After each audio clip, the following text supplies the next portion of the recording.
तो अभी हम स्टार्ट कर रहे क्लास। 68 नंबर हमारा क्वेश्चन हो गया था, फिर से एक बार इसको कर लेते हैं, ठीक है। चलो, तो इसमें मिलान करना है हमें। तो आत्मनः एक साइड में दिया है, आत्मनः मनः शरीरः बुद्धिः, और दूसरे साइड में दिया है, उसमें तुलना की गई आत्मा क्या है ना। तो इस तरीके से इसमें दूसरे साइड में बताया गया है रथ, सारथी, रथी और प्रगहम। आत्मा किस में मिलेगा बताइए आप लोग। रथी। रथी। मन किससे मिलेगा? प्रगहम। प्रगहम को ही लगाम भी बोलते हैं, ठीक है, ध्यान रखना। लगाम, हाँ, मन लगाम। और श्लोक में प्रगहम दिया गया है, ठीक है। शरीर, शरीर किसको बोलते हैं? रथ। रथ। ओके। बुद्धि? सारथी। ओके, चलो ये हो गया क्वेश्चन, ठीक है। ये हमारा कठोपनिषद में दिया गया है, ठीक है, ध्यान रखिएगा, कठोपनिषद में। चलो नेक्स्ट क्वेश्चन करते हैं। 69 में मिलान करना है। इसमें नाद उपनिषद में बात की गई है, ठीक है। नाद के 12 मात्रा बताए गए हैं। 12 मात्रा का आप लोगों को मिलान करना है। कौन सी मात्रा कितने नंबर की है ना। जैसे इसमें दिया है वायु वेगिनी, इंद्री, महती और नारी। तो इसमें दिया है छठी, चतुर्थ, 11वीं, 9वीं। तो वायु वेगिनी बताइएगा। आप लोगों को एक भी पता रहेगा कौन सी मात्रा कौन से नंबर पर है, तो आप लोग आंसर दे पाओगे। इसमें ट्रिक भी बनाया है, ठीक है। 12 मात्रा आपको याद रह जाएंगे। पहले इसका आंसर दीजिए। ए है, सबका सही है क्या? ए। चलो देखते हैं, मतलब वायु वेगिनी चतुर्थ मात्रा, इंद्री छठवीं और मोहती 9वीं, ठीक है, और नारी 11वीं। ओके, ठीक है, देख लेते, इसको एक्सप्लेन कर लेते हैं। वायु वेगिनी चौथी है, इंद्री छठवीं है, महती जो है 9वीं है, ठीक है, दिख रहा है ना अच्छे से, और नारी जो है 11वीं है। देखिए इसमें चारों मात्रा, जैसे अ उ म, ठीक है, अ उ म और अर्ध मात्रा, ये जो चारों मात्रा से हर एक मात्रा में तीन काल रूप, जैसे तीन काल रूप है ये जो बताए गए हैं ओमकार की मात्रा, ठीक है। तो चार मात्राओं में 3 12 हो जाते हैं, ठीक है। अ उ म और अर्ध मात्रा, इसमें 3 12 हो जाते हैं, ठीक है, 3 3 मिल जाता है। तो 12 मात्रा युक्त है ये ओमकार, ठीक है। तो देखिए इसको किस तरीके से हमको याद रखना होगा। देखिए पहले घोषणी है, तो घोषणा करते हुए विद्युत आई है ना। विद्युत कैसी आती है? घोषणा करते हुए आती है। पतंग उड़ती वायु वेगिनी में। पतंग कहाँ पर उड़ती है? सबको पता होगा, वायु वेगिनी में, है ना। वायु वेगिनी मतलब हवा में उड़ती है ना। नाम चलाया इंद्र ने, नाम चलाया इंद्र ने विष्णु शंकर के पास महती रहती है, विष्णु शंकर के पास महती रहती है, ठीक है। और लास्ट में क्या आएगा? ध्रुति जागी नारी की, ध्रुति जागी नारी की ब्रह्म को प्राप्त किया, ठीक है। लास्ट में ध्रुति नारी ब्राह्मी ऐसे करके भी याद रख सकते हो, नहीं तो ध्रुति जागी नारी की ब्रह्म को प्राप्त किया, ठीक है। घोषणा करते हुए विद्युत आई है, पतंग उड़ती वायु वेगिनी में, नाम चलाया इंद्र ने विष्णु शंकर के पास महती रहती है, ध्रुति जागी नारी की ब्रह्म को प्राप्त किया। इस तरीके से 2 3 बार बोलोगे तो ये 12 मात्रा आपको याद रहेंगे। और ये हर बार क्वेश्चन में पूछा जाता है, हर बार, ठीक है, तो ध्यान रखना। पहला है घोषणी, दूसरा है विद्युत, फिर है पतंगी, ठीक है, फिर वायु वेगिनी है, फिर नाम दिया है, इंद्री है, वैष्णवी है, शंकरी है, महती है, और फिर ध्रुति है, नारी है और ब्राह्मी है। इस प्रकार से 12 नाम बताए गए हैं। नेक्स्ट क्वेश्चन है हमारा, देखिए पातंजलि योग सूत्र के अनुसार आया है। बहुत ही सिंपल क्वेश्चन है, पहले भी आया था ये 23 में भी शायद। चलो ये तो आया था ना, तीव्र समय का नाम आसन ना, ये किए थे ना आपने? Yes sir. हाँ हाँ, ठीक है, तो कनेक्ट करते रहिएगा। चलो पहला किस में जुड़ेगा? समाधिपाद। समाधिपाद, ओके। और फिर त्रे पे प्रति प्रसव हे या सुषमा, यानी दूसरे का वर्ण किसी में, इसी में है, तो ज्वलनम विभूतिपाद। विभूतिपाद। व्यक्त सूक्ष्म गुणात्मा। गुणात्मक, ठीक है, केवल लिपात। इसका स्पष्टीकरण कर लेते हैं। ठीक है, लास्ट वाला आंसर है हमारा, ये सबको क्लियर हो गया। इसको स्पष्टीकरण थोड़ा सा शॉर्टकट में कर लेते हैं। तो तीव्र संवेगा नाम आसन्न यानी समाधिपात के 21 नंबर सूत्र में दिया गया है। इसमें बताया गया कि जिनकी साधक की गति तीव्र है उनको निर्भित समाधि प्राप्त होती है शीघ्र। जिनकी साधक की गति तीव्र है उनको निर्भित समाधि जल्दी प्राप्त हो जाती है। ठीक है, ये हुआ तीव्र संवेगानाम आसन्न का। ठीक है, नेक्स्ट है ते प्रतिप्रसव हेया सुषमा, ये साधन का 10वां नंबर सूत्र है। इसमें बताया गया कि जो सूक्ष्म अवस्था प्राप्त क्लेश, जो हमने पहले भी ये क्वेश्चन आया हुआ था। ठीक है, तो जो सूक्ष्म अवस्था में प्राप्त हुए है क्लेश, तो क्लेश की बात बताई गई साधन बाद में। ठीक है, तो ये जो सूक्ष्म अवस्था को प्राप्त क्लेश साधन द्वारा नष्ट करने योग्य है। ठीक है, तो किसके द्वारा नष्ट करने योग्य है? तो साधन द्वारा नष्ट करने योग्य है जो सूक्ष्म अवस्था को प्राप्त हुए क्लेश। ठीक है, नेक्स्ट समान जया ज्वलनम, ये जो है समान वायु की जीत लेने से साधक का शरीर जो होता है वो दीप्तिमान हो जाता है। ये विभूतिपात के 40वें सूत्र में बताया गया है, ध्यान रखिएगा। ठीक है, फिर ते व्यक्त सुषमा गुणात्मन, ये केवल्यपात के 13 नंबर के सूत्र में जो धर्म व्यक्त, ठीक है, मतलब धर्म व्यक्त हो गए, मतलब दिख रहे। ठीक है, और सूक्ष्म स्थिति में ये गुण स्वरूप है। तो धर्म व्यक्त और ये सूक्ष्म स्थिति में क्या है? गुण स्वरूप है, गुण के स्वरूप है। नेक्स्ट क्वेश्चन है हमारा, इसमें भी मिलान करना है ना। तो एक साइड में इसमें विशेषता दी गई है और इस साइड में ये जो ग्रंथ मुद्रा है ना, कोई ग्रंथ भी हो सकता है, कोई मुद्रा भी हो सकता है। ये जो मुद्रा ग्रंथ दिया गया है इनकी विशेषता क्या हो सकती है, इस साइड में दिया गया है। ठीक है, तो बताइएगा।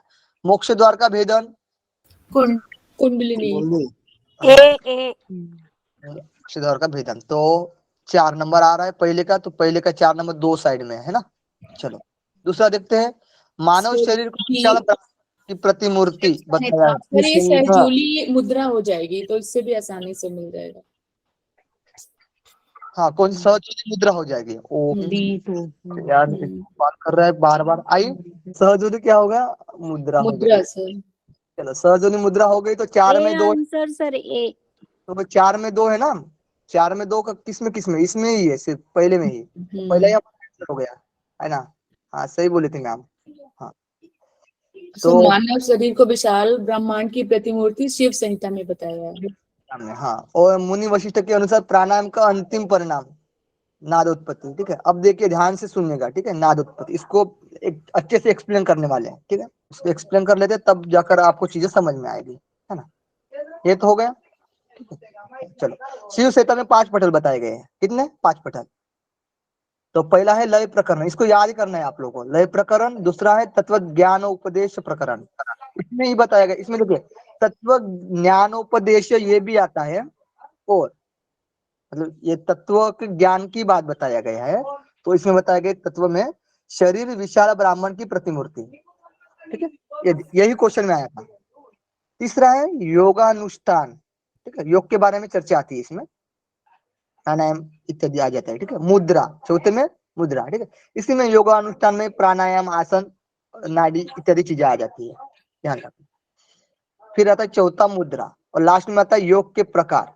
इसमें योग के प्रकार लास्ट में है। ठीक है, योग के प्रकार है इसमें मंत्र योग, लय योग, हठ योग, राजयोग और साधक, मृदु, मध्य, अधिमात्रक, अधिमात्रतम, 4 प्रकार के साधक बताए गए, और इसको वचन पटल भी बोला जाता है।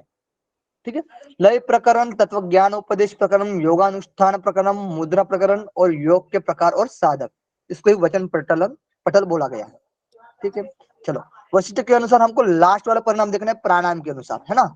तो देखिए पहले वशिष्ठ के अनुसार प्राणायाम देख लेते हैं पहले, तो प्राणायाम भी क्लियर हो जाएगा हमारा। ठीक है, इसमें तृतीय अध्याय में बताया गया, कितने अध्याय है? 8 अध्याय है, और 6 अध्याय हमको पढ़ना है हमारे सिलेबस में। इसमें से तृतीय अध्याय में बताया गया कि ओमकार युक्त प्राणायाम। ठीक है, अगली बार क्वेश्चन आ सकता है कौन सा प्राणायाम बताया गया, तो ओमकार युक्तम, उसके प्रकार बताए गए। प्रकार कितने बताए गए? 3 प्रकार बताए गए, रेचक, पूरक, कुंभक। जैसे सीधा सिद्धांत पद्धति में हमको 4 प्रकार देखने में आता है। ठीक है, पूरक, रेचक, कुंभक और संगठन, सीधा सिद्धांत पद्धति में। ओके, चलो तो अभी ओमकार युक्त प्राणायाम देख लेते हैं पहले। 16, 64, 32 इस तरीके से बताया गया, पूरक, कुंभक, रेचक, ओम। ठीक है, चलो ओमकार प्राणायाम का लाभ है ना। देखिए 1 मास में भ्रूण हत्या भ्रूण हत्या पाप से मुक्ति हो जाती है, ओमकार प्राणायाम का लाभ। दूसरे में नरक से मुक्ति, तीसरे में परम गति की प्राप्ति, और तारक, ये क्या है, तारक यानी समुद्र पार करने वाला, ये संसार सागर को पार करने वाला है ना, तारक है। ठीक है, योग सूत्र में भी तारक शब्द आ जाता है, ध्यान रखिएगा। ठीक है, ये चार बताए गए। अब चार इसको याद कैसे रखना है, तो ट्रिक है, भ्रूण पत्ता ओम ओम प्राण। ठीक है, एक भ्रूण पत्ता, ठीक है, ये कौन सा पत्ता है, भ्रूण पत्ता है, यानी भ्रूण से भ्रूण हत्या, और नरक से मुक्ति, और प से परम गति, और ता से तारक है। ठीक है, भ्रूण पत्ता ओम प्राण, ये ये भ्रूण पत्ता ओम प्राण है। ठीक है, ओम प्राणायाम। नेक्स्ट, हाँ, प्राणायाम के भेद 3 है। तो देखिए, 3 में कनिष्ठ है, मध्यम है और उत्तम है। ठीक है, तो हम क्या करें, कनिष्ठ से चलते हैं। पहले पसीना निकलता है, सब में बताया गया है, कंपन निकलता है, ये भी बताया गया है, और शरीर से ऊपर उठना है ना, किसी में ब्रह्मांतर में प्राण जाता है, किसी में शरीर में ऊपर उठना होता है। ठीक है, इस तरीके से बताया गया है। चलो, अब देखिए, उत्तम प्राणायाम में ही बताया गया है कि केवल कुंभक करने में समर्थ हो जाता है। जब उत्तम प्राणायाम हो जाता है हमारा, तब केवल कुंभक की सिद्धि आती है, ध्यान रखिएगा। ठीक है, तो वो हो जाएगा सहित कुंभक में, और ये हो जाएगा केवल कुंभक में। तो देखिए, केवल कुंभक के लाभ, तो केवल कुंभक के लाभ है, तीनों लोकों में कुछ भी दुर्लभ नहीं, है ना, और मन इच्छित तीव्रता होती है, मन की इच्छित तीव्रता, मतलब मन जहां पर जाए वहां पर जा सकते हैं ना, बुढ़ापे के चिन्ह नष्ट हो जाते हैं, और नाथ की उत्पत्ति, यही आया था क्वेश्चन में, देखो ध्यान से, हम क्वेश्चन भी दिखा देते हैं आप लोगों को, दिख रहा है नाथ की उत्पत्ति, है ना, वशिष्ठ के अनुसार। ठीक है, तो अब नाथ देखिए, मुनि वशिष्ठ के अनुसार प्राणायाम का अंतिम परिणाम पूछा है। ठीक है, प्राणायाम का अंतिम परिणाम। ठीक है, तो अंतिम परिणाम कौन सा है प्राणायाम का, आप लोगों को क्लियर हो गया होगा, ये तो लाभ है कुंभक के। ठीक है, और जो इसमें प्राणायाम के भेद बताए गए, तो उत्तम, जब हम अभ्यास करेंगे उत्तम का, जब केवल कुंभक सिद्ध हो जाएगा, तो हमें 4 लाभ मिलते हैं। तो 4 लाभ में से जो लास्ट वाला है वो नाद की उत्पत्ति है। तो अगली बार ये तीनों का चारों का सीक्वेंस भी पूछा जा सकता है। ठीक है, तो इसको याद कैसे रहना है, लोगों के मन में बूढ़ा नाद, कितना सिंपल है, लोगों के मन में बूढ़ा नाद, लोगों यानी तीनों लोगों को कुछ भी दुर्लभ नहीं है, मन यानी मन इच्छित तीव्रता, बूढ़ा यानी बुढ़ापे के चिन्ह नष्ट हो जाते हैं, नाद यानी नाद की उत्पत्ति। इन लोगों के मन में बूढ़ा नाद, लोगों के मन में बूढ़ा नाद, लोगों के मन में बूढ़ा नाद, ये 2-3 बार बोल लोगे वशिष्ठ संहिता के अनुसार, क्लियर हो जाएगा। ठीक है, चलो नेक्स्ट देखते हैं सहजोली। सहजोली क्या है, तो ये वज्रोली के 2 भेद है, अमरोली और सहजोली। ये एचपी में बताया गया, हठ प्रदीपिका में। ठीक है, अब देखिए सहजोली के लाभ देख लेते हैं, आगे जाकर पूछ सकता है। तो सहजोली की देखिए, सहज श्रद्धा से, सहज यानी सहजोली हो जाती है, सहज यानी सहजोली। ठीक है, श्रद्धा से शुभम यौगिक अभ्यास करता है तो मुक्ति मिलती है ना, सिंपल सी बात है। जब सहज श्रद्धा से शुभम, जो एक शुभम लड़का है, वो सहज श्रद्धा से शुभम यौगिक अभ्यास करता है तो मुक्त हो जाता है, यानी सहज यानी सहजोली। इसको श्रद्धेय बोला गया है, किस मुद्रा को श्रद्धेय बोला गया है, तो सहजोली। और इसका शुभ यौगिक अभ्यास यानी शुभ है, ये जो है अभ्यास होता है इसका शुभ शुभ माना जाता है, शुभ अभ्यास माना जाता है, और इससे मुक्ति मिलती है। ठीक है, तो सहज श्रद्धा से शुभम यौगिक अभ्यास करता है, तो इसमें सहजोली आ ही गया शब्द। ठीक, ये हो गया। अब कुंडलिनी देखिए, एचपी में कुंडलिनी का लाभ बताया गया है। रामायण तो सबको पता ही है, कोई दिक्कत ही नहीं है, तो रामायण से कुंडली के लाभ सारे याद हो जाते हैं, ऑल ओवर लाभ बताया गया है। ठीक है, मतलब एक भी छूटेगा नहीं किसी में से भी, ये जो बताई गई चीज है उसमें से कुछ छूटने वाला नहीं है। ठीक है, तो रामायण का रा से रोग दूर होता है, म से मृत्यु, और य से यमराज, मतलब यमराज विजय प्राप्त कर लेता है। ठीक है, यमराज भी उसको मतलब हानि नहीं पहुंचा सकता कुंडली का लाभ होने को। ठीक है, और न से नाडिया, 72,000 नाडिया की शुद्धि हो जाती, रोग मृत्यु यमराज और 72,000 नाडिया की शुद्धि, तो रामायण। ठीक है, और ये क्या करते हैं, मोक्ष द्वार भेदन, कौन कौन करता है मोक्ष द्वार भेदन, एचपी में बताया गया, कुंडलिनी और सिद्धासन। ठीक है, देखिए पूरा क्लियर कर दिया हमने। जैसे इसमें कार्य बताए गए हैं विटामिन के, और इसमें विटामिन दिया गया है, तो विटामिन डी दिया है, विटामिन ई दिया है, विटामिन B6 दिया है, और के दिया है। आप लोगों को क्या उचित लग रहा है, मतलब क्या स्पष्ट हो रहा है या क्या पता है आप लोगों को, है ना? सर ए का विटामिन डी का तो थर्ड है, कैल्शियम और फास्फोरस एब्जॉर्प्शन करते हैं। हाँ, तो थर्ड आ गए तो एक ही में है थर्ड, कोई दिक्कत नहीं है आपको, ठीक है। तो बी का 4 है। विटामिन ई का जो है वो कोशिका मेम्ब्रेन की स्थिरता और एकत्रित्व लाती है। और सी का क्या है? 1 है ना, B6 का 1 मस्तिष्क और स्नायु ऊतकों में ऊर्जा रूपांतर करती है। और के का तो ये तो सिंपल ही था, रक्त का थक्का, प्लॉटिंग करते हैं। थक्का जमने में मदद करता है, रक्त का थक्का जमने में मदद करता है। अब देखिए यहाँ पर तो डी, ई और B6 और के दिखा है, लेकिन बाकी भी देखना है हमें विटामिन, तो सारे विटामिन का कार्य देख लेंगे, ठीक है, फिर क्वेश्चन नहीं छूटेगा। विटामिन ए में बाह्य त्वचा जैसे इपिथेलियम को स्वस्थ बनाती है, तो विटामिन ए से पूछा जाएगा तो इपिथेलियम को स्वस्थ बनाती है। आंखों की वर्णक के रोडोप्सिस के लिए भी उपयुक्त होती है, और आंखों में रोशनी और हड्डियां का विकास और शारीरिक वृद्धि। सी देखते हैं, विटामिन ए हुआ, हाँ सी देखते हैं, लास्ट में भी देखेंगे। सी को बोला जाता है एटी नहीं, ये जो सी है वो एंटीऑक्सीडेंट है। कौन सी? एंटीऑक्सीडेंट है, ठीक है। और कनेक्टिव टिश्यू को बेहद बनाती है, कनेक्टिव टिश्यू को बनाती है ये, जोड़ों को सपोर्ट करती है, WBC को मदद पहुंचाती है, ठीक है। विटामिन सी WBC को मदद पहुंचाती है, ध्यान रखिएगा, ठीक है। इम्यूनो सिस्टम को मजबूत करती है। चलो विटामिन डी देखते हैं, कैल्शियम को शरीर में बनाए रखती है, हड्डी मजबूत करती है, ठीक है। इसमें जब कमजोर हड्डी हो जाती है तो बच्चों में रिकेट्स, और वयस्क में ऑस्टियोमलेशिया, और जो वयस्क है, ठीक है। और बुजुर्ग में क्या होता है, कौन सी बीमारी होती है? ऑस्टियोपोरोसिस। ऑस्टियोपोरोसिस। ध्यान रखिएगा, ठीक है। विटामिन ई, विटामिन ई में हमने देखा इम्यून सिस्टम संक्रमण से लड़ने के लिए सेल को मदद करती है, इम्यून सिस्टम, ठीक है, यही संक्रमण से करती है, ठीक है। प्रोस्टेट ग्लैंडिंग हार्मोन्स को उत्पादन करती है। इसमें क्या होता है, ब्लड प्रेशर मतलब ब्लड प्रेशर को नियंत्रित करती है, ब्लड प्रेशर को, और मांसपेशियों संकुचित को नियंत्रित करती है। विटामिन के होता है रक्त का थक्का, सबको पता है, ब्लड प्रेशर कंट्रोल होता है इससे भी, हार्ट डिजीज। विटामिन B1 से अभी स्टार्ट कर लेते हैं, है ना, बाकी तो हो गया, अभी विटामिन बी से देखते हैं क्योंकि ये कॉम्प्लेक्स है।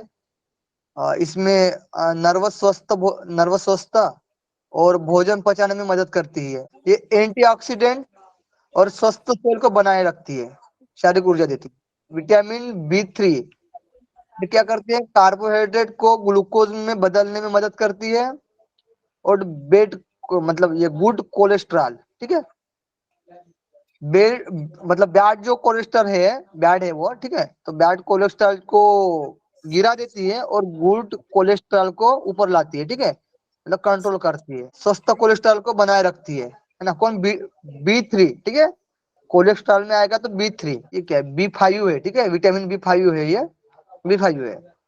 फैट एंड कार्बोहाइड्रेट को ऊर्जा में बदलती है। और विटामिन 6 ये प्रोटीन, फैट और कार्बोहाइड्रेट को चयापचय में मदद करती है, विटामिन 6।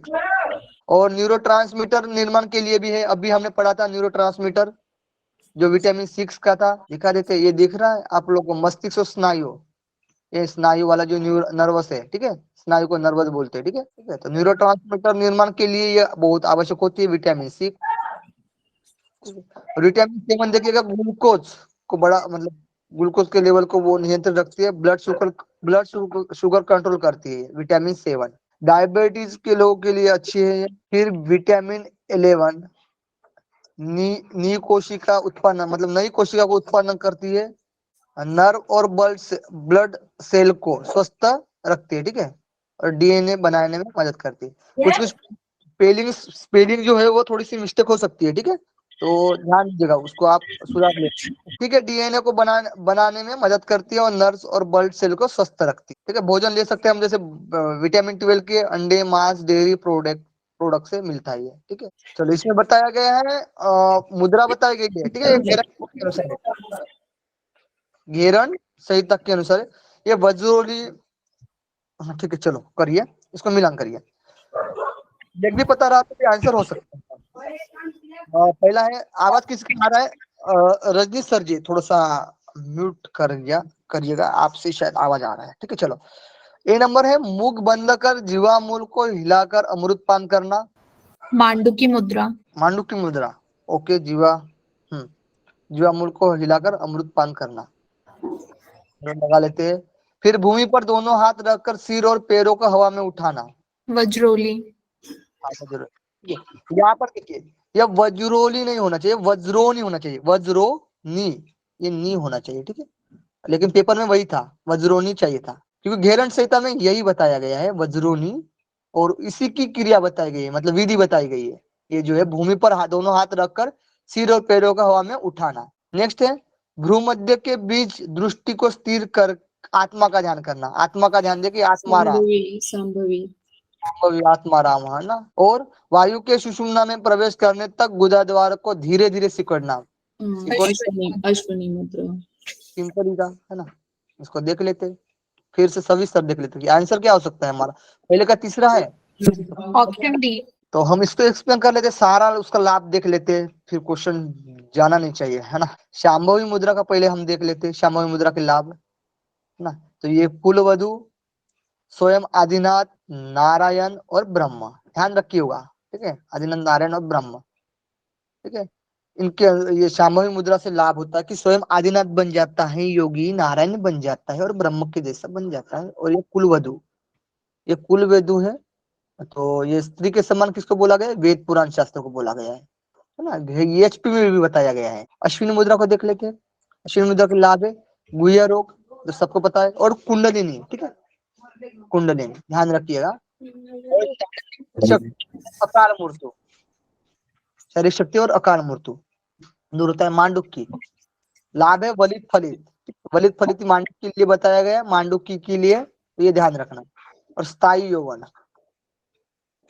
और वज्रोनी, वज्रोनी है। ठीक है, लाभ मुक्ति देने वाली, हितकारिणी, सिद्धिदायक, बिंदु स्थिर हो जाता है इससे। और भूमि क्या भोगी मनुष्य, ठीक है, ये ध्यान रखिए, भोगी मनुष्य को भी सिद्धियां मिलती है, भोगी मनुष्य भी सिद्धियां मिलती है। वज्रोनी, मांडुक्य, अश्विनी और शांभवी, हिरण संहिता के अनुसार हमने लिखा था, तो वो सारा। ठीक है, नेक्स्ट ये देखिए, इसमें मिलान करना है, पॉलीडिप्सिया, पॉलीयूरिया, पॉलीफेजिया और हेमोराइड्स। ठीक है, एक भी पता चल जाएगा तो आंसर मिल जाएगा। बताइए इसमें ए का 2 होना चाहिए। सर ए का 3 नहीं, बी का पॉलीयूरिया जो है ये थर्ड वाला होगा। एक का कितना होगा, और ए का प्यास में ये पॉलीडिप्सिया पॉलीडिप्सिया प्यास में वृद्धि शायद यूरिया। होगा। सर पॉलीयूरिया तो ये होगा ना थर्ड, ये यूरिन का थर्ड होगा ना पॉलीयूरिया में। बार बार और पेशाब हेमोराइड बी का डी थर्ड का होगा। 4 का लीजिए, हेमराइड, शिराओं में सूजन। शिराओं में सूजन, हाँ वो लग रहा है। हेमराइड में है, D4 है। हाँ, ए का 1 और सेम हेमराइड ही। हेमोराइड शिराओं में सूजन, सेम मिल रहे हैं। ए का 1, बी का पॉलीयूरिया शिराओं में 3, सूजन, हाँ। 3, बी का पॉलीयूरिया B3। बी का दो 4, मिलेगा। ये बी ऑप्शन ठीक लग रहा है इसका। बी का 3। चलो देख लेते हैं, इसको देख लेते हैं। इसका वो देखिए फिर आंसर क्या है। पॉलीडिप्सिया है, प्यास में वृद्धि, डिप्सिया पॉलीडिप्सिया है बार बार पेशाब आना, यूरिया से संबंधित है, बार बार पेशाब आना। डिप्सिया ये प्यास से संबंधित, ठीक है। और फेजिया भूख से संबंधित, फेजिया भूख से संबंधित। और हेमोराइड सूजन। शिराम सूजन। हाँ, ये तो हमने पढ़ा भी था, हेमोराइड्स वाला, है ना, जो बवासीर, यही है ना, शिरा में हाँ सूजन। हाँ। ठीक है, हाँ। चलो पॉलीडिप्सिया देख लेते हैं। पॉलीडिप्सिया क्या चीज है, प्यास में वृद्धि, अधिक प्यास लगना। देखिए इसमें मधुमेह के लक्षण आ सकते हैं। नेक्स्ट क्वेश्चन उल्टा घुमा कर भी दे सकता है ना। मधुमेह के प्रारंभिक लक्षणों में एक है मुख सूखना भी होता है, इसमें मुख भी सूखता है। ठीक है, ब्लड में शुगर बढ़ता है, बढ़ने के कारण पॉलीडिप्सिया होता है। ध्यान रखिएगा, ये शुगर से कनेक्ट है। ठीक है, तो नेक्स्ट क्वेश्चन शुगर से आ सकता है। अधिक प्यास लगना ये शुगर से ही है। ठीक है, और गुर्दे अतिरिक्त ग्लूकोज निकालने के लिए अधिक मूत्र का उत्पादन करते हैं, और आपका मस्तिष्क उनको बदलने के लिए आपको अधिक पानी पीने के लिए बोलता है, इसलिए हम अधिक पानी पी लेते हैं। ठीक है, क्योंकि ये जो गुर्दे है यानी किडनी जो है, वो अतिरिक्त ग्लूकोज निकालने के लिए अधिक मूत्र का उत्पादन करती है। पॉलीयूरिया क्या है? रक्त के विकार से अतिपात, रक्त के विकार से अतिपात यानी हिचकिचाहट मूत्र, इसमें डायसूरिया, ठीक है, डायसूरिया भी होता है इसमें। पॉलीयूरिया रक्त के विकार से होता ही है, अतिपात से भी, और हिचकिचाहट, मूत्र कुछ, मधुमेह, मिलेटेट्स और मूत्रवर्धक इसके कारण हो सकते हैं। मधुमेह मिलेटेट्स से होता ही है, ठीक है, पॉलीयूरिया। पॉलीफेगिया खाने में वृद्धि, पॉलीफेगिया के खाने में वृद्धि, इसको देख लेते हैं। असामान्य रक्त के स्तर और अनियंत्रित मधुमेह मिलेटिस से जुड़े होता है। ये पॉली मतलब खाने में वृद्धि, असामान्य रक्त के स्तर और अनियंत्रित मधुमेह मिलेटिस से जुड़े होता है, ठीक है। इसमें असामान्य रक्त के स्तर यानी हाइपर ग्लाइसेमिया, ये क्या है? बवासीर है, पाइल्स, मूलव्याधि। 2 टाइप्स होते हैं, खूनी और बादी। इसमें खून निकलता है और बादी में दर्द होता है, ठीक है, ध्यान रखिए। इसमें देखिए मिलान करना है, एकदम मस्त प्यार से क्वेश्चन देते हैं ये वाले, है ना, ठीक है। ये जो क्वेश्चन दिख रहे हैं आप लोगों को, ठीक है, बहुत क्वेश्चन आ जाते हैं, 5-6 क्वेश्चन मिल ही जाते हैं अध्यापन विधि के अनुसार। चलो, शिक्षण अधिगम, कितना सिंपल क्वेश्चन। शिक्षण क्या है बताइए। शालिनी मैम आपके यहाँ से आवाज आ रहा है, ठीक है, नोट कर लीजिए। हाँ चलो, शिक्षण क्या है? कार्यवाही के माध्यम से समायोजन की प्रक्रिया, वह परिस्थिति जिसमें संपूर्ण प्रक्रिया संचालित होती है। विद्या को शामिल करने की एक प्रक्रिया, अधिगम के विषय वस्तु। विधियों को शामिल करने की एक प्रक्रिया। विधियों को शामिल करने की एक प्रक्रिया, ये शिक्षण है। ओके, 3 नंबर तो 2 में है। और अधिगम क्या है? या फिर गतिविधि विषय कार्यवाही के माध्यम से समायोजन की एक प्रक्रिया। फिर सी का है 4 नंबर आ रहा है, अधिगम की विषय वस्तु, गतिविधि विषय यानी अधिगम की विषय वस्तु। और पर्यावरण यानी वह परिस्थिति जिसमें संपूर्ण प्रक्रिया संचालित होती है। सिंपल होता है ना। 4 नंबर डी नंबर है। हाँ ठीक है, आपका सही आंसर है, सारा बराबर है। हाँ देखिए, शिक्षण देखिए, शिक्षण विधियों को शामिल करने की एक प्रक्रिया होती है, जहाँ पर विधियां बताई जाती है, जैसे मौखिक विधि, समूह विधि, है ना, ग्रुप डिस्कशन विधि। ये जो विधियां बताई गई वो शिक्षण की प्रक्रिया में होती है। और अधिगम क्या होता है? सीखना। अधिगम क्या होता है? सीखना, ठीक है। टीचिंग, ये टीचिंग, शिक्षण यानी टीचिंग, और ये अधिगम यानी लर्निंग, सीखना में कार्यवाही के माध्यम से समायोजन की प्रक्रिया। कार्यवाही जो रहती है उसमें हम समायोजन करते हैं, हम सीखते हैं, ठीक है, माध्यम से। ये जो कार्यवाही बताई गई, कार्य कुछ बताया गया है, इसके माध्यम से हम समायोजन कर लेते हैं, है ना। जो हम सीख रहे हैं अभी, हम जो बता रहे हैं कार्य, है ना, वो आप समायोजन कर रहे हो, समझ रहे हो उसको, है ना, और ढाल रहे हो अपने यहाँ पर, ठीक है, समझ रहे हो उस प्रक्रिया को, ठीक है। गतिविधि विषय, अब विषय तो विषय ही आएंगे, मतलब अधिगम की विषय वस्तु, जो अधिगम दिया जा रहा है उसकी विषय वस्तु। और पर्यावरण यानी जो इन्वायरमेंट, जहाँ पर पढ़ाई चल रही है, वह परिस्थिति जिसमें संपूर्ण प्रक्रिया संचालित होती है, जहाँ पर टीचर भी होता है, छात्र भी होता है, पाठ्य वस्तु की भी होता है, सारी चीजें होती है, कहाँ पर होती है? पर्यावरण में, ठीक है। नेक्स्ट क्वेश्चन है, देखिए इसमें बहुत ही सिंपल है ना, और इसमें एक ट्रिक भी है, ठीक है, किसको याद भी नहीं रहा ये मंत्र तो भी याद हो जाएंगे। सर हमेशा एक क्वेश्चन आता है और मेरे को तो ये आज तक समझ नहीं आया। कौन सा क्वेश्चन नहीं समझ में आ रहा है ना? ये सूर्य नमस्कार से मुझे समझ नहीं आता सर कि पादहस्तासन। हाँ हम बता देंगे, दिक्कत नहीं में, दिक्कत नहीं। चलो इसको जोड़िए पहले। अश्व संचालन देखिए, भुजंगासन देखिए, पादहस्तासन देखिए, हस्त उत्तानासन देखिए। A4 भानवा नमः, A4 ओम भानवे नमः। पहले 4 है, पहले का भुजंगाय नमः, हिरण्यगर्भ नमः, सावित्री नवाश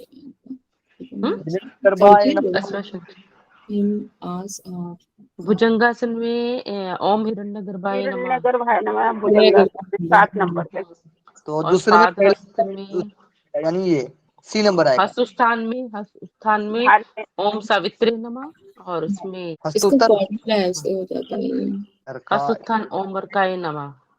हाँ सवित्री। देखिए ये लास्ट में जो आ रहे हैं ना, उस स्टेप से पूछ रहे हैं, ठीक है, तो ध्यान रखिएगा।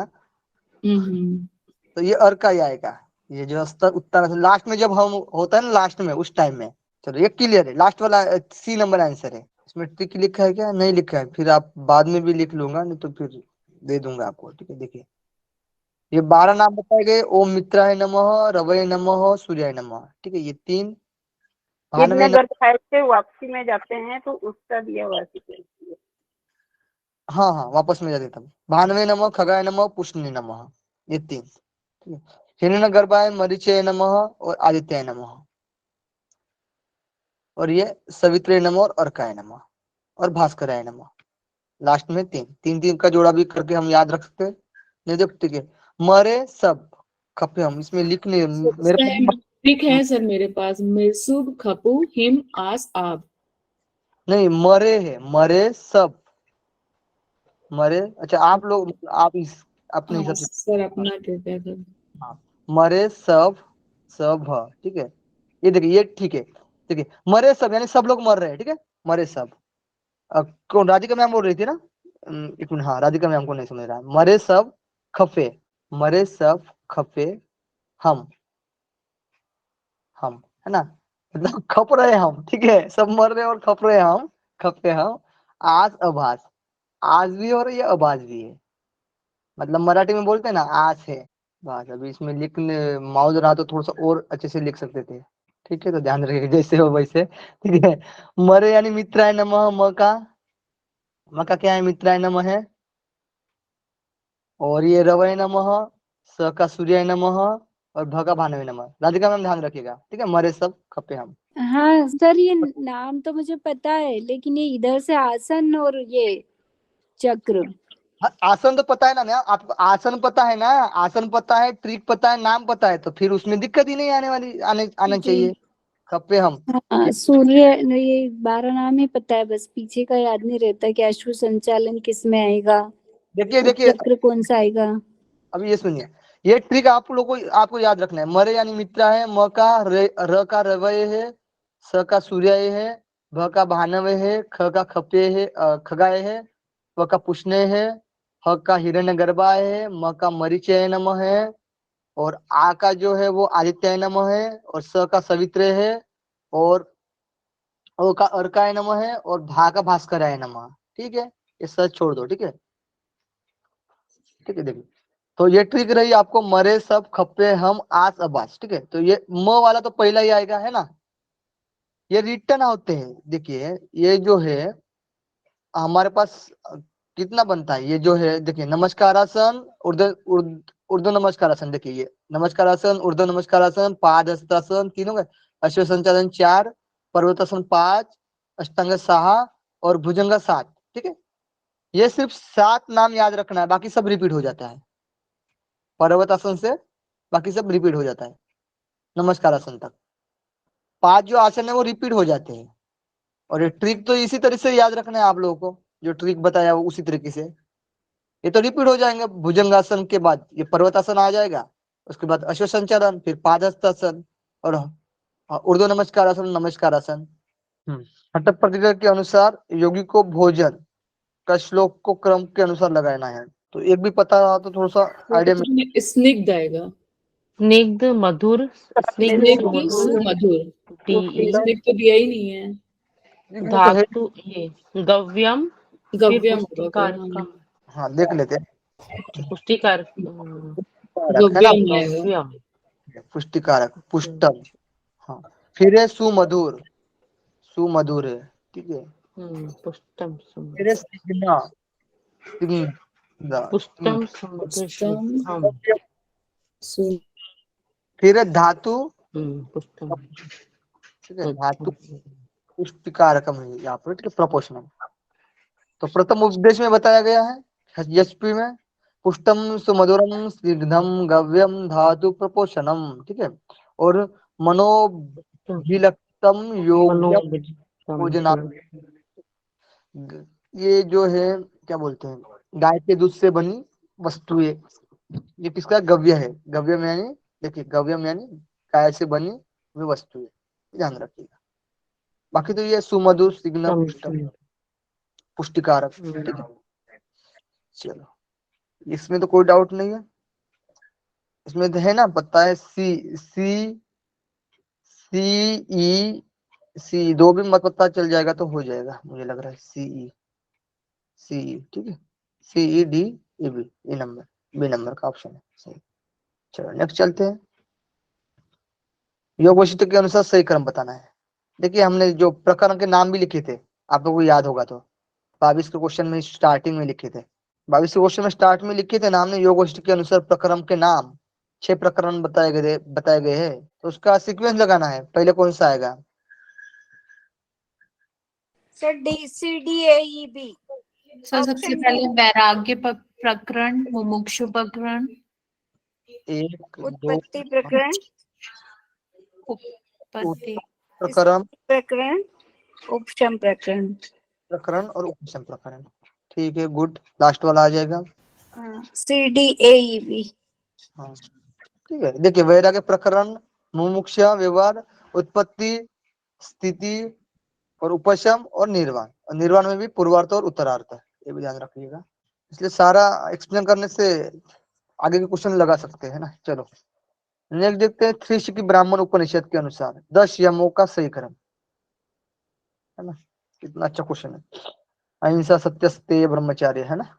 बताइएगा, ये तो बहुत सिंपल होना चाहिए, पहले स्टार्ट के पता लगेगा तो भी क्लियर हो जाएगा। अहिंसा सत्य, हाँ अहिंसा सत्य, ये पहला सी। अस्ते ब्रह्मचर्य, अहिंसा सत्य, अस्तेय, ब्रह्मचार्य, हाँ मतलब ई।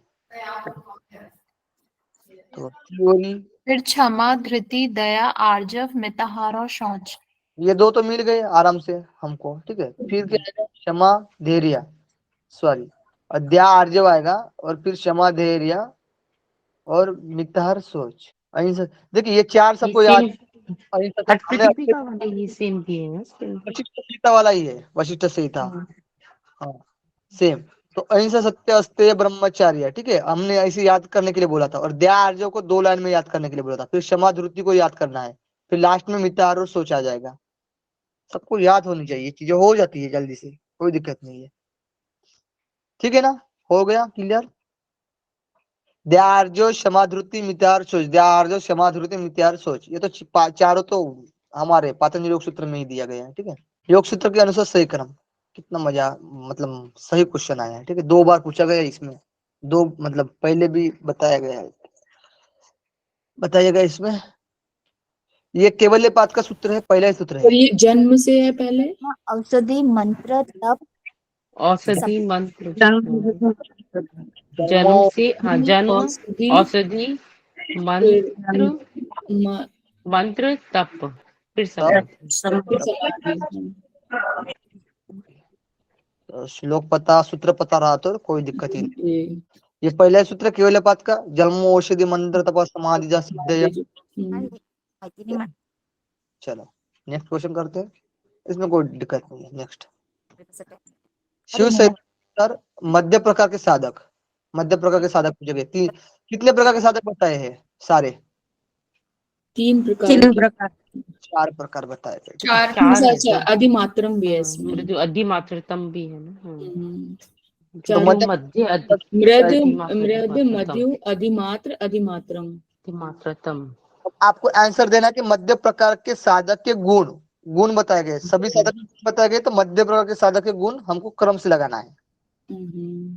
तो इसमें दिया क्षमा युक्त, प्रियवन्न, पुण्यार्थी, सभी कार्यों में समान स्थिति और समबुद्धि। ये बहुत हार्ड क्वेश्चन है, थोड़ा सा समझा जाए तो, लेकिन इतने ही बताए गए, 5 ही बताए गए गुण, हाँ 5 ही गुण बताए, तो इसमें दिक्कत नहीं आएगी हमको, इसलिए वो क्वेश्चन आया हुआ है। 5 ही है। देखिए क्षमा युक्त है, पहले कौन सा? समबुद्धि, ठीक है।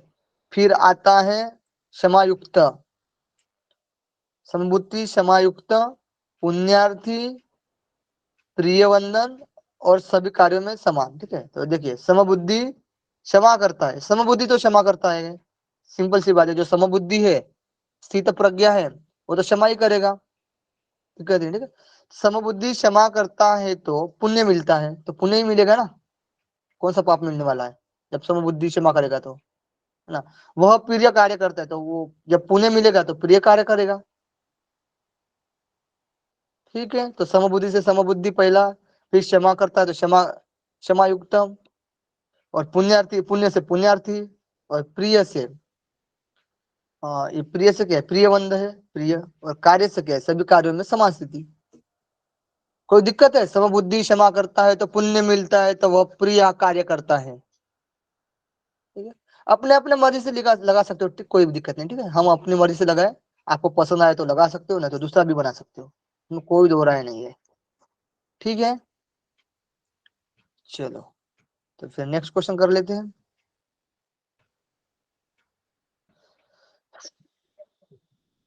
चलो, शरीर में चेतना और सजगता का प्रवाह। हाँ ठीक है, इसको भी कर लेते हैं, लेकिन एक मिनट, इसको रहने देते, ये क्वेश्चन को रहने देते। ठीक है, ये क्वेश्चन को बाद में करेंगे, मुझे लगता है, क्योंकि एनालिसिस भी शायद नहीं किया होगा मैंने इसको। कल कर ले सर अब। हम 2-3 क्वेश्चन कर लेते ना, बहुत छोटे छोटे हैं। जी। हाँ, अभी तो थोड़ा सा हमने लेट ही चालू कर दिया था, आपके चक्कर में वो भी चला गया। 83। एक मिनट, एनालिसिस हमारा जो पीडीएफ था वो चला गया ना। हाँ, एक मिनट, कौन सा था, 22 जून। बस 2-4 तो क्वेश्चन कर लेते हैं। हाँ हाँ ठीक है, ये भी ठीक है, वैसे ये भी क्वेश्चन कर लेते हैं सीक्वेंस, कोई दिक्कत नहीं, ये कर लेते हैं। ठीक है। देखिए, शरीर में चेतना और सजगता का प्रवाह, जो शरीर में चेतना है और वो सजगता, ठीक है, उसके प्रति सजगता का प्रवाह कैसा होता है। तो प्रमस्तिष्क सेरिब्रम कॉर्टेक्स का ज्ञानेंद्रिय क्षेत्र, विशेष अनुभूति के प्रति बोध और ध्यान, ज्ञानेंद्रिय से होकर गुजरने वाला इंद्रिय संकेत, और गाहेंद्रिय की उत्तेजना और अनुभूति और अवबोध में परिवर्तन। आंसर दीजिएगा इसमें, किस तरीके से शरीर में चेतना आ रही है ना, और सजगता का प्रवाह चल रहा है, उसके हिसाब से इसमें सीक्वेंस से लगाना है, सीक्वेंस लगाना है इसमें। ग्राहेंद्रिय की उत्तेजना आएगी पहले, एक तो मतलब ग्राहेंद्रिय यानी क्या होता है, कर्मेंद्रिय होता है। ठीक है, ग्राहेंद्रिय यानी कर्मेंद्रिय होती है। ये स्थूल हुए, थोड़ा स्थूल है ना, स्थूल है। ठीक है, ये ध्यान रखना, थोड़ा सा स्थूल है ये। हाँ, इससे स्थूल थोड़ा सा ज्ञानेंद्रिय है। तो ज्ञानेंद्रिय क्या करती है, रीढ़ की हड्डी के माध्यम से होकर गुजरने वाला इंद्रिय संकेत है। फिर आता है प्रमस्तिष्क कॉर्टेक्स का ज्ञानेंद्रिय क्षेत्र। ठीक है, पहले कर्मेंद्रिय, फिर ज्ञानेंद्रिय, फिर प्रमस्तिष्क कॉर्टेक्स, ज्ञानेंद्रिय क्षेत्र। ठीक है, फिर अनुभूति अवबोध में परिवर्तन। तो अनुभूति ले रहे हो जो अवबोध, ठीक है, अंडरस्टैंडिंग में परिवर्तन होता है। हमारे अनुभूति जो ले रहे हैं उसमें जो अंडरस्टैंडिंग हो रही है उसमें परिवर्तन होता है। जब मस्तिष्क से कोई आया, ज्ञानेंद्रिय से कोई विषय लिया हमने, फिर उसमें ग्राह्य किया कोई विषय, उसमें ज्ञानेंद्रिय में लेकर आए, फिर ज्ञानेंद्रिय वो प्रमस्तिष्क को भेजा, फिर हम कोई अनुभूति की, है ना, कुछ परिवर्तन आया, और फिर विशेष अनुभूति के प्रति हम बोध और ध्यान, मतलब कुछ पर्टिकुलर चीज लिए उसमें से, है ना, मतलब मेन जो हमको चाहिए था, विशेष अनुभूति। किसको क्वेश्चन समझ में नहीं आया बताइए, कि क्लियर है। हेलो, हाँ सर, क्वेश्चन आ गया सर इसमें। आ गया ना। हाँ, इसमें कोई दिक्कत नहीं, बहुत सिंपल क्वेश्चन है वैसे देखा जाए तो, है ना। चलो नेक्स्ट कर लेते हैं, 2-3 क्वेश्चन आ गए। यौगिक अवधारणा के अनुसार रोग में वृद्धि, तो यौगिक अवधारणा के अनुसार रोग में वृद्धि होती है, किस तरीके से वृद्धि होती है, इसमें भी सीक्वेंस लगाना है। सर पहले डी आएगा, शारीरिक स्तर पर रोग का असर आता है। लेकिन यौगिक अवधारणा के अनुसार बता, अच्छा, शरीर लास्ट में आ जाएगा ये शरीर वाला, तो शरीर स्तर पर रोग का असर। अच्छा, इसमें स्थूल बाद में आएगा। तो देख लेते पहले क्या आता है, तो इसमें तो समझ में आ रहा है। सी अभी पहला है, मानसिक स्तर को आंदोलित करता है कोई भी चीज। ठीक है, फिर आएगा ई, संवेदी प्रक्रिया बाधित करती है, राधिका मैम का ए आ रहा है। ठीक है, फिर आएगा ए, प्राण के प्रभाव को बाधित करती है। फिर आएगा बी, औसत या चिंता की भावना लाती है। मानसिक स्तर पर पहले होगा, फिर उसमें बाद संवेद, जो सेंसरी से होता है ना, हमारे जो सेंसरी मोटर्स होती है, ठीक है, संवेद प्रक्रिया को बाधित करती है, फिर प्राण के प्रभाव को बाधित करती है। जब मानसिक लेवल पहले आएगा, फिर संवेदी आएगा, फिर प्राण आएगा, थोड़ा सा स्थूल आएगा यार, ठीक है, थोड़ा स्थूल आया ना, प्राण आया, ठीक है, प्राण पर इफेक्ट हो रहा है। फिर अवसाद या चिंता की भावना आ रही है, अवसाद और चिंता की भावना। फिर उसके बाद शारीरिक ये स्तर पर एक तरह से सर ये पंचकोश से रिलेटेड हो गया, जैसे अंदर से बाहर की तरफ हुआ, तो यहाँ पहले मानसिक स्तर पे आया, फिर संवेदी क्रिया मतलब, और लास्ट में आके शारीरिक स्तर पे रोग दिख रहा है। लेकिन तो ये इस जो तरह से इसको कनेक्ट कर सकते हैं ना। ये थोड़ा सा डाउट है, नहीं लेकिन फिर भी इसमें थोड़ा सा डाउट है ना, अवसाद या चिंता। ठीक है, आप ठीक है, ये आ रहा है, प्राण में फिर ऊपर आ जाएगा ना, ये प्राण में नहीं है ना सेकंड नंबर पे। नहीं इसमें उसमें कनेक्ट नहीं हो रहा है, ठीक है, उसमें नहीं कनेक्ट हो रहा, आप जो बोल रहे हो उसमें कनेक्ट नहीं होगा, क्योंकि शरीर के बाद ही मानसिक आता है, मतलब उसमें प्राण आता है, फिर मन आता है लास्ट में, फिर लास्ट में संवेद वगैरह आ जाता है ना, आनंद। तो ये चीज है, मानसिक, फिर संवेदी, फिर प्राण आएगा, फिर अवसाद या चिंता, अवसाद और चिंता होगी, ठीक है, भावना आएगी, और फिर शारीरिक स्तर पर रोग का असर, ठीक है। इसको और भी हम लास्ट में करेंगे, ठीक है, किसी को समझ में ना आया हो तो। योग गतिविद्या कक्षा में कौन सा सर्वश्रेष्ठ क्रम है, ठीक है, इनसे क्वेश्चन ही पूछे जा रहे हैं। कक्षा में कौन सा एक सर्वश्रेष्ठ क्रम है योग की क्रियाविधि में, योग की क्रियाविधि में, इसमें भी क्रम से लगाना है। तो पहले क्या किया जाता है जी, बैठने की व्यवस्था होती है कि विद्यार्थी को अंतिम पंक्ति तक सर्व के बारे में पता करना चाहता है। सर देखिए, पहले बैठने की व्यवस्था होगी। बैठने की व्यवस्था होगी तो बी आएगा, तो बी पहले आ जाएगा 2 में। फिर विद्यार्थियों की अंतिम अंतिम पंक्ति तक श्रव्यता के बारे में पता करना, सर्वता के बारे में पता करेंगे, उसके बाद क्या होगा, परिचय देना है ना। गतिविधि, हाँ कैसे गतिविधि अभ्यास तो करना शाब्दिक है, परिचय, प्रैक्टिस कैसे करनी है, फिर प्राणायाम, फिर फिर शैथिल्यकारी अभ्यास, ये प्राणायाम कैसे आएगा ये शैथिल्यकारी, शैथिल्यकारी डी अभ्यास, डी होगा, कार्य डी अभ्यास होगा, से प्राणायाम। फिर फिर लास्ट, प्राणायाम। तो लास्ट में प्राणायाम क्या, ई लास्ट में है, इसमें भी लास्ट में ई है, तो ए दूसरे में, इसमें क्या है, 1 के नंबर पर फिर 2 नंबर, सी नंबर आ जाएगा इसमें, सी यानी सी नंबर ऑप्शन हमारा है, ठीक है, A C B D E. Sir ये बी तो है, बैठने की व्यवस्था पहले आएगा ना, तो बी वाला हुआ ना। सर ये बी, बैठने की व्यवस्था, हाँ, फिर आएगा सी, फिर आएगा ए और डी ई, ठीक है, ये सिंपल था बैठने की व्यवस्था। फिर विद्यार्थी की अंतिम पंक्ति तक आवाज आ रही है नहीं आ रही, उसके बारे में पता करना, फिर शाब्दिक परिचय देना, फिर संधि शैथिल्य कुछ अभ्यास देना, फिर लास्ट में प्राणायाम का अभ्यास करना। शंख प्रक्षालन शुद्धि क्रिया में प्रयोग की जाने वाली आसनों का सही क्रम, ये भी सबसे पहले ताड़ आसन, हाँ, फिर त्रियक ताड़ आसन, ताड़ासन, फिर कटी चक्रासन, कटी चक्रासन, उद्राकर्षण आसन, फिर त्रियक भुजंगासन। उदराकर्षण, नहीं, पहले तिर्यक भुजंग आसन है, फिर शायद उदराकर्षण। लास्ट नहीं, में उदराकर्षण आता पहले है, उद्राकर्षण है फिर त्रियक है, शायद हमारी समझ से। लास्ट में उदराकर्षण है। नहीं, ला- ताड़ासन, तिर्यक ताड़ासन, कटी चक्रासन, फिर तिर्यक भुजंगासन और उदराकर्षण लास्ट। ये वाला जो है वो लास्ट में आएगा, ठीक है, ध्यान रखिएगा, ओके सर। उदराकर्षण लास्ट में आएगा। ताड़ासन, है पहला ए ई इसमें है, ठीक है, ए ई सी डी बी, ठीक है, लास्ट में आएगा उदराकर्षण। इसमें एक्सप्लेन में भी देख लीजिए, कोई शंका हो तो, ठीक है, देख लीजिए, ताड़ासन, तिर्यक ताड़ासन, कटी चक्रासन, तिर्यक भुजंगासन और उदराकर्षण।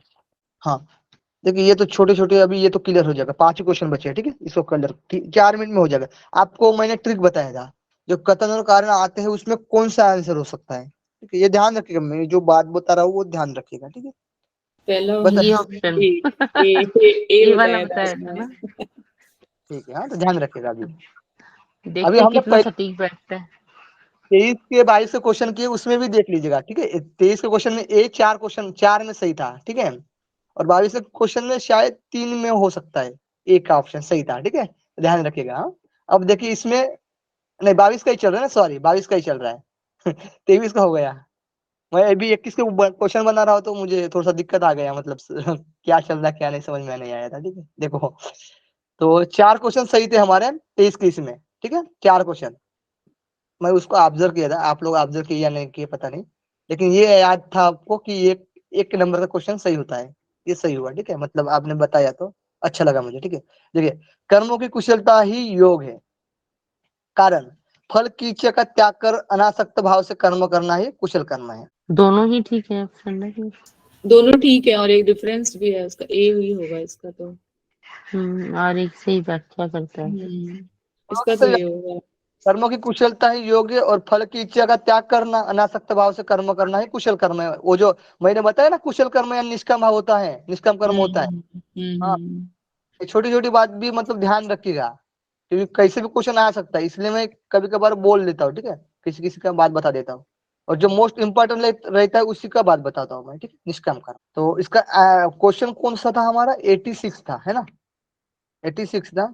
आपके डाउट के लिए ये मतलब देख लेते हैं 86 क्या है हमारा। 86 ए नंबर, 86 दिख रहा है, ए नंबर दिख रहा है ना जी? Yes sir, yes sir. ठीक है, चलो बोलते जाएगा, ठीक है। चलो नेक्स्ट, नेक्स्ट है 87। देखिए, तपस्वियों, शास्त्रियों, शास्त्रीय ज्ञानियों और सकाम कर्म, ये क्वेश्चन 23 में भी हमने किया था अलग से, ठीक है, करने में वाले में योगी श्रेष्ठ है ना, सीक्वेंस के लिए पूछा गया था ना ये भगवत गीता में, तपस्वियों, शास्त्र ज्ञानियों, सकाम कर्म, किन से श्रेष्ठ है योगी पूछा गया था, तो इनसे श्रेष्ठ है, दिख रहा है, तपस्वियों, शास्त्र ज्ञानियों, सकाम कर्म वाले से योगी श्रेष्ठ है। कारण इससे है अर्जुन तुम योगी बनो, है ना, मतलब इसीलिए तुम योगी बनो, भगवान श्री कृष्ण बहुत पूछ रहे हैं ना।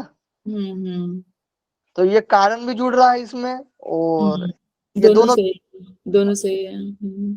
और कोई एक कोई कुछ मतलब एक एंगल से ऐसा भी है कि दोनों दोषा मतलब व्याख्या नहीं हो रही है, मतलब हे अर्जुन तुम इसलिए तुम योगी बनो, यानी इसी की वजह से नहीं बन सकते हो ना योगी, कुछ और भी कारण बताया गया, जैसे कुछ भक्ति योग, मतलब बहुत सारी उसमें चीजें बताई गई है भगवत गीता में।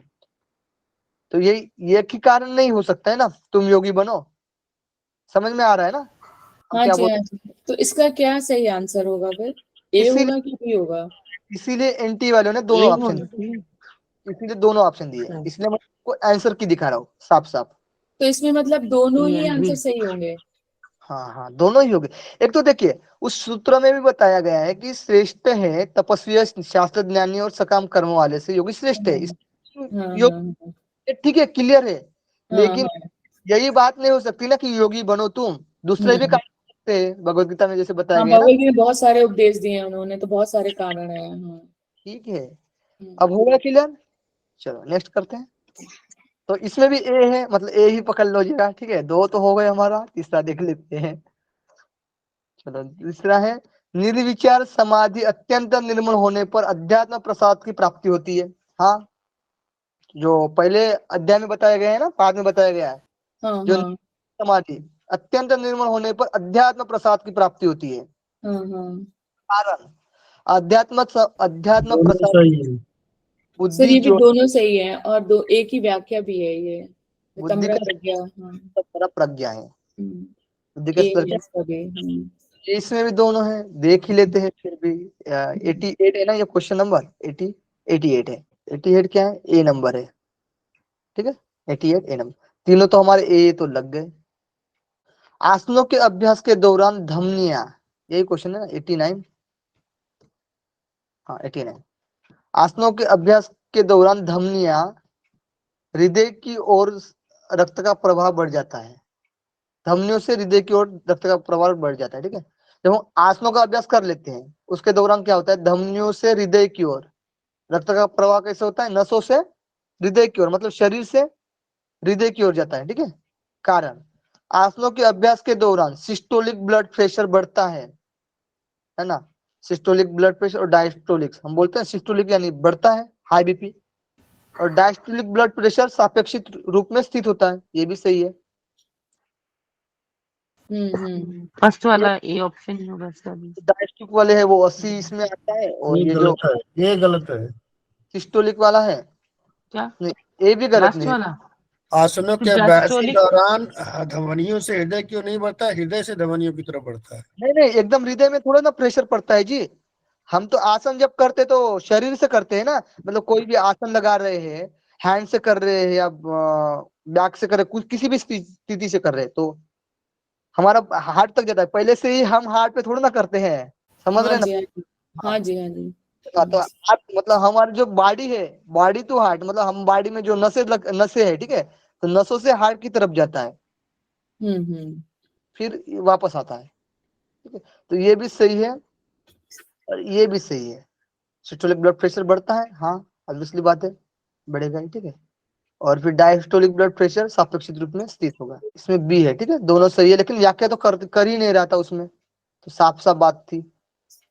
व्याख्या तो नहीं कर रहा है ना, इसमें क्या कर रहा है व्याख्या, ठीक है। इसमें मतलब सिस्टोलिक और डायस्टोलिक की बात यहाँ पर बताई गई है, इसमें उसमें बात नहीं की गई इसमें, ठीक है। इसका ये कारण नहीं हो सकता, तो सिंपल ही था। नेक्स्ट है, देखा जाए तो सर थोड़ा तो कर ही रहा है कि भाई हृदय की तरफ जा रहा है, तभी सिस्टोलिक प्रेशर बढ़ रहा है और डायस्टोलिक कम हो रहा है। हाँ इनडायरेक्टली तो व्याख्या तो कर रहा है, लेकिन बी क्यों आया ये समझ में नहीं आया, क्योंकि आसनों का अभ्यास ऊपर भी हो रहा है और आसनों का अभ्यास नीचे भी हो रहा है, और उसी की वजह से जब जब ब्लड उधर जाता है तभी सिस्टोलिक ब्लड प्रेशर बढ़ता है और डायस्टोलिक प्रेशर कम होता है या स्थिर रहता है। तो उस हिसाब से तो व्याख्या कर रहा है ना ये। हाँ, थोड़ा तो है इसमें, लेकिन जो बात बताई गई, जैसे देखिए, आसनों के अभ्यास के दौरान धमनियों से हृदय की ओर रक्त का प्रवाह बढ़ जाता है, ठीक है। हाँ, कारण आसनों के अभ्यास के दौरान सिस्टोलिक ब्लड प्रेशर बढ़ता है, जबकि डायस्टोलिक ब्लड प्रेशर, हाँ वैसे तो लग तो रहा है दोनों। देखते इसमें अभी क्या दिया है, अभी एनटी वाले ने, कभी कभी थोड़ा सा इधर उधर हो सकता है। किसी को कोई और आइडिया है तो बताइएगा, मतलब कोई और आइडिया शेयर कर सकता है, कोई दिक्कत नहीं। हाँ वैसे तो सिस्टोलिक जो ब्लड प्रेशर होता है वो हार्ट का प्रेशर होता है, और डायस्टोलिक होता है वो धमनियों का प्रेशर। हाँ तो ये तो धमनी है, ये तो हाँ, धमनी। हाँ तो और जब ये सिस्टोलिक ब्लड प्रेशर बढ़ेगा तो हमारे धमनियों में रक्त प्रवाह बढ़ जाएगा, जबकि यहाँ पे पहला बोला धमनियों से हृदय की ओर रक्त प्रवाह बढ़ रहा है। तो सिस्टोलिक ब्लड प्रेशर ज्यादा होगा तो हृदय से धमनियों की तरफ बढ़ेगा ना सर। हाँ ना, तो ये तो दोनों बार में हार्ट में ही होता है, लेकिन सिस्टोलिक होता है जब डायलेट हो रहा है और दूसरी बार होता है जब कॉन्ट्रैक्ट हो रहा है, कॉन्ट्रैक्ट हो रहा है, हाँ। तो वो होता है डायस्टोलिक, उसको बोलते हैं। हाँ, ये जो दोनों हार्ट में ही होते हैं। ये जो होता है सिस्टोलिक, तो ये जो छोड़ रहा है ना, मतलब छोड़ रहा है, ठीक है, भेज रहा है ब्लड को, हार्ट से भेज रहा है। और आपके हिसाब से इसका सही आंसर क्या दिया हुआ है, क्या आ रहा है उसमें आंसर? इसको सही आंसर ए दिया हुआ है, बी दिया हुआ है, जबकि ए होना चाहिए ना, कि व्याख्या तो कर ही रहा है एक तरीके से देखा जाए तो। बी है। उसको देख लेते बाद में, उसको मतलब थोड़ा सा स्टडी करके देख लेता हूँ मैं, ठीक है। Okay sir. यार दोनों तो क्या एक्चुअल में किसके बारे में पूछ रहा है, ठीक है। से। लास्ट क्वेश्चन है ये, इसको कर लेते हैं। खेचरी हटोयक की एक विशिष्ट मुद्रा है, हाँ ठीक है, सही है ना, सही लग रहा है। हाँ, जीभ उल्टा कर कपाल कुहर में प्रविष्ट कराने पर एवं दृष्टि नासाग्र होने पर खेचरी मुद्रा कही जाती है। बताइए इसका आंसर क्या हो सकता है। सर इसका तो ए ही होगा, दोनों ही ठीक है इसके। दोनों ही ठीक है, और ए उसकी व्याख्या भी कर रहा है, केचरी मुद्रा ही बताई है नीचे। ये जो दिखाई दे रहा है ना, ये चीज गलत है, ठीक है, भ्रू मध्य दृष्टि है। अच्छा, भ्रू मध्य हाँ होता है ना हाँ इसमें। हाँ, भूमध्य में है, हाँ। यही भूल जाती बार। नासिकाग्र में तो बद्ध पटासन में होती है। तो ये सिंपल क्वेश्चन था, ये भी वैसे देखा जाए तो सिंपल क्वेश्चन था, ठीक है। तो ये तो बात है, पहला सही हो, ये 2 नंबर तो आएगा। सही होगा, हाँ ये सही है, और ए सही है, बी गलत है। बहुत माइन्यूट सा था इसमें ये। ठीक है, तो ये आप लोग पैसेज वाला तो आप लोग लगा लीजिए, मतलब बहुत ही सिंपल है ये वाला, ये लोग आप लोग लगा लीजिए, ठीक है। इसमें उसमें एक क्वेश्चन में डाउट था और मैं 2-3 क्वेश्चन छोड़ा हूँ, ठीक है, इसमें से सिर्फ 2-3 क्वेश्चन छोड़ा हूँ, तो मुझे 3 क्वेश्चन करना पड़ेगा, और 2023 के कुछ 3 या 4 क्वेश्चन छूटे होंगे, 3 क्वेश्चन, मतलब 6-7 क्वेश्चन बने हैं, ठीक है, मतलब बनाऊंगा बाद में सबसे लास्ट में। Okay sir. तो दिक्कत नहीं है ना इसमें, अभी ये थोड़ा सा डाउट था इसमें एक क्वेश्चन में आपका, वो थोड़ा सा मैं फिर देखूंगा बाद में उसको, ठीक है, अभी मुझे भी थोड़ा सा टाइमिंग, ठीक है। तो क्लियर हुआ सबको। Yes sir. ठीक है ना, सब सही चल रहा है ना। 21 के बना दिया है मैंने, 28 क्वेश्चन,